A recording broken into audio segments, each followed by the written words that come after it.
చిత్తూరు జిల్లా శ్రీకాళహస్తి టీడీపీ అభ్యర్థి బొజ్జల సుధీర్ రెడ్డి ఎన్నికల ప్రచారంలో ఓటర్లు ఆయనకు నీరాజనం పడుతున్నారు. నియోజకవర్గ వ్యాప్తంగా ఇప్పటికే పలుమార్లు పర్యటించిన సుధీర్ నేడు రేణిగుంట మండలం ప్రచారం నిర్వహిస్తున్నారు. చంద్రబాబు ప్రవేశపెట్టిన సంక్షేమ పథకాలతో పాటు తన తండ్రి బొజ్జల గోపాలకృష్ణారెడ్డి చేసిన అభివృద్ధి పనులే తనను గెలిపిస్తుందంటున్న టీడీపీ అభ్యర్థి బొజ్జల సుధీర్ రెడ్డితో మా correspondent Karthik face to face. Chittoor జిల్లా వ్యాప్తంగా కూడా ఎన్నికల ప్రచారం ఊపందుకుంది. శ్రీకాళహస్తి నియోజకవర్గంలో తెలుగుదేశం పార్టీ అభ్యర్థి బొజ్జల సుధీర్ పెద్ద ఎత్తున ప్రచారం చేస్తున్నారు. ఇంటింటికి వెళ్ళి తెలుగుదేశం పార్టీ అమలు చేసినటువంటి పథకాలను, సంక్షేమ ఏదైతే అందిస్తున్నటువంటి వాటన్నింటినీ కూడా వివరిస్తూ పెద్ద ఎత్తున ప్రచారం చేస్తున్నారు. ప్రస్తుతం శ్రీకాళహస్తి నియోజకవర్గానికి సంబంధించి రేణిగుంట మండలంలో ఆయన పెద్ద ఎత్తున ప్రచారం నిర్వహిస్తూ అందరినీ కూడా పలకరిస్తూ ఆప్యాయంగా వెళ్తూ ఉన్నారు. అయితే తన తండ్రి చేసినటువంటి పథకాలు, సంక్షేమ పథకాలతో పాటు అభివృద్ధి తనను గెలిపిస్తుందంటే కూడా ఆయన చెప్తున్నారు. ఆయనతో కూడా మాట్లాడదాం. సార్ చెప్పండి, ఏంటి చాలా తక్కువ టైం ఉంది, ఇంకొక వారం మాత్రమే ఉంది, ఎలా ప్లాన్ చేసుకుంటున్నారు ఎలక్షన్స్కి? ఇంకా ప్లానింగ్ ఏ లేదండి, అన్ని యాక్షనే. ఏమున్నా కూడా ఇప్పుడు ఒక బుక్ ఉంటుంది, how to learn English in 30 days అని. అట్లా how to do elections in 30 days అని చెప్పి మేము రాయొచ్చు బుక్. ఎందుకంటే ఇంతమంది చరిత్రలో ఎప్పుడు ఈ మాది జరగలే. ఎందుకంటే 30 రోజులు టైం ఇచ్చి 30 రోజుల్లో పబ్లిక్ మేము ఏంటంటే సంక్షేమ కార్యక్రమాలు ఎంత భారీ ఎత్తున ఎంత బాగా చేసామంటే అవన్నీ కూడా యాక్చువల్లీ మా కింద ఉన్న గ్రాస్ రూట్ లెవెల్లో అందరూ ఎవరైతే కార్యకర్తలు ఉంటారో వాళ్ళందరూ కూడా వెళ్ళి పబ్లిక్ చెప్పడం జరిగింది. కానీ నేను పర్సనల్గా కొత్తగా వస్తున్నాను కాబట్టి నేను పర్సనల్గా వచ్చి అందరి దగ్గర కలిసి గడప గడప తొక్కి అందరి ఆశీర్వాదం తీసుకొని ఎలక్షన్ పోతే బాగుంటుందని ఒక మంచి ఆలోచనతో ఉన్నాను. కానీ ఇప్పుడు చూస్తేనేమో ఆ టైం అనేది దొరకటం లేదు. సో అయినా కూడా ప్రతి ఊరి ప్రతి గ్రామం వెళ్తున్నాం, అక్కడ అందరినీ పోగేసుకొని ఇక్కడ కూర్చొని మాట్లాడుతున్నాం. ఎక్కడైతే కొన్ని దగ్గర వెహికల్స్ మీద నిలబడుకొని పోవడం కానీ, కొన్ని అవసరం కొన్ని ఊళ్ళల్లో డోర్ టు డోర్ చేయడం కానీ, అలానే టౌన్స్లో ర్యాలీస్ పెట్టి అక్కడంతా కూడా పబ్లిక్ అందరినీ కలవడం కానీ, ఇది కాకుండా కులాలు ఏవైతే ఉన్నాయో అన్ని డిఫరెంట్ క్యాస్ట్ ఉన్నారో వాళ్ళందరూ కూడా పెద్ద ఎత్తున మీటింగ్ పెట్టి చేయడం కానీ, అలానే యూత్, అలానే ఎవరైతే ఎంప్లాయీస్ అంటే ఇంతమందిని కలుస్తున్నారు కదా, ఏంటి ప్రధానంగా ప్రతి ఒక్క నియోజకవర్గం వెళ్తున్నారు, పల్లె కూడా వెళ్తున్నారు, ఏంటి ప్రధానంగా తెలుగుదేశం పార్టీకి సంబంధించి ఏ కార్యక్రమాలు వారిని విశేషంగా అలరిస్తున్నాయని వారు ఎంతో సంతోషాన్ని వ్యక్తం చేస్తున్నారు? అవి ఏమైనా చెప్పారా, మీకు ఏమైనా జరిగిందా ఈ ప్రచారంలో? మమ్మల్ని అల్లరించేదంతా ఒకటే అండి, చంద్రబాబు నాయుడు చేసిన కార్యక్రమాలు, మంచి సంక్షేమ పథకాలని. ఈరోజు మాకు శ్రీరామరక్ష. మేము ఈరోజు ఎలక్షన్స్ ఇంత ఫాస్ట్గా రేపు పొద్దున వచ్చే దాంట్లో భారీ మెజారిటీ గెలుస్తున్నామంటే ఒకటే కారణం, సంక్షేమ పథకాలు. మరి చంద్రబాబు నాయుడు గారు ఆయన ముందు దృష్టితోని మరి పేదలకు ఏదో చేయాలా అని చెప్పి కాళహస్తిలో పెద్ద ఎత్తున హౌసింగ్ కానీ, దగ్గర ఊర్లలో అయితే రూరల్లో 40 నుంచి 50 వేలు ఇల్లు మధ్యలో ఇచ్చాం. అదే అర్బన్లో దగ్గర 8 వేలు ఇచ్చాం. దాని తర్వాత బాగా రోడ్స్ అన్ని ఆల్మోస్ట్ 94% మొత్తం రోడ్స్ అన్ని సీసీ రోడ్స్ కానీ, బీటీ రోడ్స్ కానీ అన్నీ చేసాం. అంతేకాకుండా రాయలసీమ ఇక్కడ వర్షాలు తక్కువ, అట్లాంటి ప్రాంతాల్లో ఏం చేయాలి అన్న మంచి ఆలోచనతోని ఆ రోజు నాన్నగారు కూడా మొత్తం చెరువులు తవ్వించడం, అట్లనే ఎస్ఎస్ కెనాలు, తెలుగు గంగ, ఇవన్నీ కూడా మన స్వర్ణముఖి, ఇవన్నీ కూడా ఇంటర్లింక్ చేయడం. అక్కడి నుంచి చెరువుకు నీరు వేసినప్పుడు ఆ బూడికెళ్ళి తెరిచి అక్కడి నుంచి తీసుకెళ్ళి వాటర్ తీసుకుపోయి పబ్లిక్ ఇవ్వడం. ఇది ఒక పెద్ద జలగిన యజ్ఞంలాగా మరి చంద్రబాబు నాయుడు గారు చేపట్టారు. దాంట్లో భాగంగా కాళహస్తి బ్రహ్మాండంగా డెవలప్ జరిగింది. ఇదొక వైపు అయితే, రెండోది మా దగ్గర ఫ్యాక్టరీస్ కూడా ఈ 4.5 yearsలో పెద్ద ఎత్తున రావడం జరిగింది. ఇప్పుడు ఇంటర్నేషనల్ ఎయిర్పోర్ట్ కావచ్చు, ఆ దిగిన వెంటనే బయట వచ్చిన తర్వాత సెల్కాన్, మైక్రోమాక్స్, లావా, ఇవన్నీ కూడా పెద్ద ఎత్తున బ్రహ్మాండంగా నీకు కనిపిస్తాయి బయట. డిక్సన్, షామీ, ఇవన్నీ. దాని తర్వాత ఇప్పుడు మన ప్రపంచంలోనే one of the biggest companies Reliance కూడా 8,000 కోట్లతోని మా దగ్గర ప్రాజెక్ట్ పెట్టబోతున్నారు. స్టార్ట్ అయింది, ఇప్పుడు శంకుస్థాపన అయిపోయింది.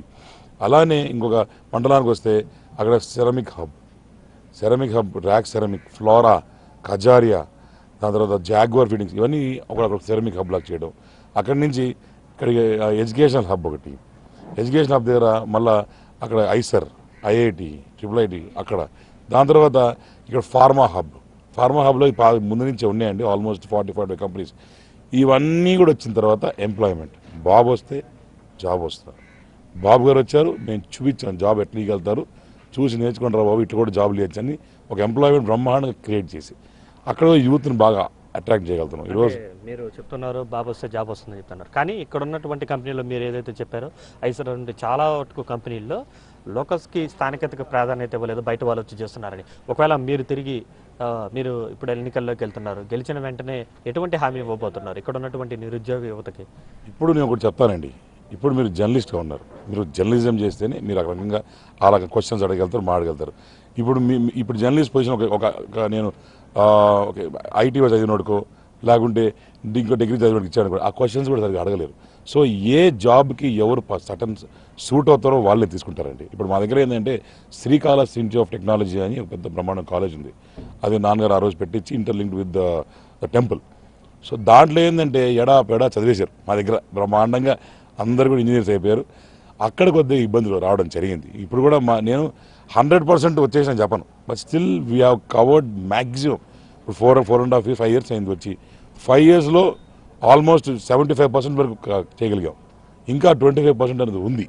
వాళ్ళకి ఏంటంటే కొన్ని skills lack of language speaking, how to present self, their body language, express, ఇవన్నీ కూడా వాళ్ళని కొద్దిగా మాడిఫై చేసి దాని గురించి ఒక ట్రైనింగ్ ఇచ్చి అట్లా చేద్దామని మంచి కార్యక్రమాలు కూడా మేము ముందు ప్లాన్ చేసాం. అలానే నా దగ్గర వచ్చినప్పుడు నేను చదువుకున్నవాడిని, ఎంబీఏ చేస్తున్నాను. అలానే గ్రామీణ అభివృద్ధి మీద మంచి పట్టుంది నాకు. ఎలా డెవలప్మెంట్ చేయాలా, ఏం చేయాలా, ఎట్లా చేస్తే పబ్లిక్ కూడా హ్యాపీగా ఉంటారు, ఆ బేసిక్ నెసెసిటీస్ ఏమిటి, దాని మీద మంచి అవగాహన ఉంది. నేను కూడా ఆల్మోస్ట్ ఇప్పుడు 3 elections చేస్తున్నా. కానీ ఇది ఒక ఎలక్షన్స్ మాత్రం, దిస్ ఇస్ స్పెషల్ ఎలక్షన్స్. ఎందుకంటే మా దగ్గర ఉన్న కొన్ని బిగ్ హెడ్స్ మాత్రం పోయారు అటు సైడ్ కూడా. దాన్ని కూడా ఎట్లా క్యాల్కులేట్ చేస్తూ ఎట్లా ముందు పోవాలని ఆలోచన బ్రహ్మాండం చేస్తారు. సార్, అంటే మీరైతే చెప్తున్నారు ఇంత పెద్ద ఎత్తున అభివృద్ధి జరిగిందంటారు. అయితే అదే స్థాయిలో అవినీతి ఆరోపణలు కూడా మీ మీద వస్తున్నాయి. వాటికి ప్రతిపక్షాలు కూడా పెద్ద ఎత్తున విమర్శలు గుప్పిస్తున్నాయి. తోటి అభ్యర్థులు కూడా మీ మీద రకరకాల ఆరోపణలు చేస్తున్నాయి. ఇసుక రవాణా అని చెప్పి, స్మగ్లింగ్ అని చెప్పి రకరకాల ఆరోపణలు చేస్తున్నారు. వీటన్నిటికీ ప్రజలకు మీరు ఇచ్చే సమాధానం ఏంటి? ఒకటే అండి, ఇప్పుడు నేను ఇసుక స్మగ్లింగ్ కానీ లేకుంటే ఇంకోటి కానీ ఆరోపణలు ఏమైతే ఉన్నాయో అది చేస్తుంటే నా మీద ఒక కేసు అని ఉండాలా, ఒకటన్నా ఎఫ్ఐఆర్ ఎక్కడో దర్జ్ అయి ఉండాలా. మొన్న ఏదో యాక్సిడెంట్ జరిగినప్పుడు నేను దాంట్లో ఇన్వాల్వ్మెంట్ ఉందని కానీ నా మీద కేసు పెట్టాలి కదా. ఎక్కడ కూడా నా మీద ఒక కేసు అన్న ఉందా? 40 ఏళ్ళ ఘన చరిత్ర మా ఫాదర్ది. ఎప్పుడన్నా ఆయన మీద ఒక కేసు ఉందా? వాళ్ళ ఫాదరు ఆయనకు 5 ఏళ్ళు ఎమ్మెల్యేగా ఉన్నారు, ఇండిపెండెంట్ గెలిచారు, ఆయన మీద కేసు ఉందా? దాని ముందర ఆయన గంగిరెడ్డి ఆయన మీద 80 ఏళ్ళ చరిత్ర చెప్తున్నా. 80 ఏళ్లలో మా మీద ఒక్క కేసు కూడా లేదు. అంటే కేవలం ఇది రాజకీయ ప్లానింగ్తో ఒక మైండ్ గేమ్.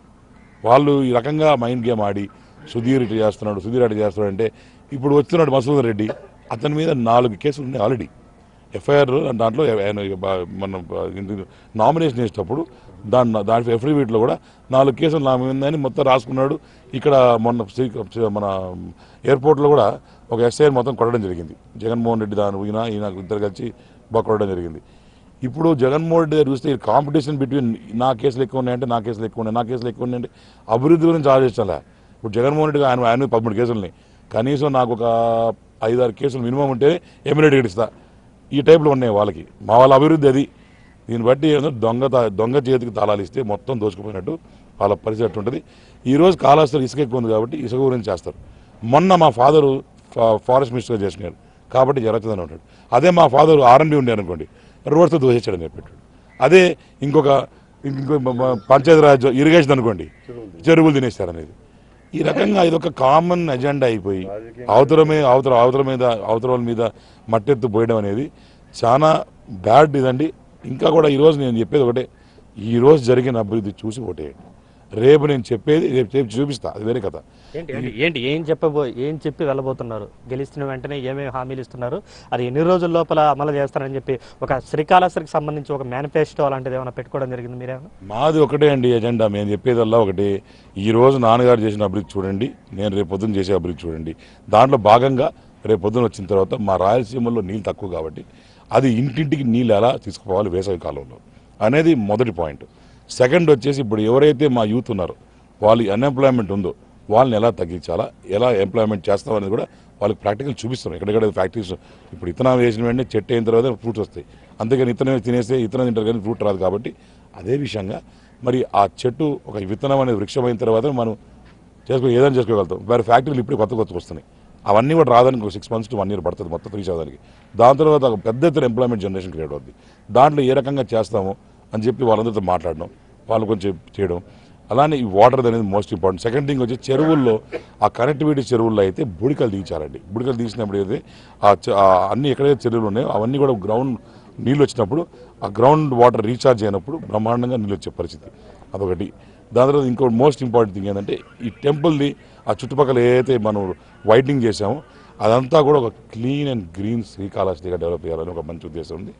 అలానే రేపు పొద్దున వచ్చే మెయిన్ మేనిఫెస్టోలో ఏంటంటే ఆ లింక్ బిట్వీన్ ఒక చిన్న కార్యకర్త నుంచి ఒక కింద ఓటర్ దగ్గర నుంచి ఒక ఎమ్మెల్యేకి, ఇప్పుడు ఈ చిన్న ఓటర్ ఎమ్మెల్యే వరకు రావాలంటే అనేక కష్టాలు పట్టే పరిస్థితి. మెంటల్ లీడర్స్ రావాలా, దాని తర్వాత అటు ఇటు చేసుకొని ఇంకోటి దాటుకొని రావాలా, హర్డిల్స్ అని ఉంటాయి.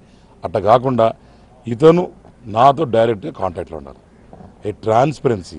ఇప్పుడు ఏదైతే మన చంద్రబాబు నాయుడు గారు సింగిల్ విండో సిస్టమ్ పెట్టి తొందరగా ఎట్ట చేస్తున్నారు, ట్రాన్స్పరెంట్ చేస్తున్నారు, నాకు కూడా ఏంటంటే నాకు ఒక లోకల్ కార్యకర్త లేకుంటే కింద ఒక ప్రజానీకంలో ఒక చిన్న మనిషి నా దగ్గర డైరెక్ట్గా కాంటాక్ట్లో రావచ్చు అనే సిస్టమ్ క్రియేట్ చేస్తున్నాం రేపు పొద్దున ఒక హైటెక్ పద్ధతిలో.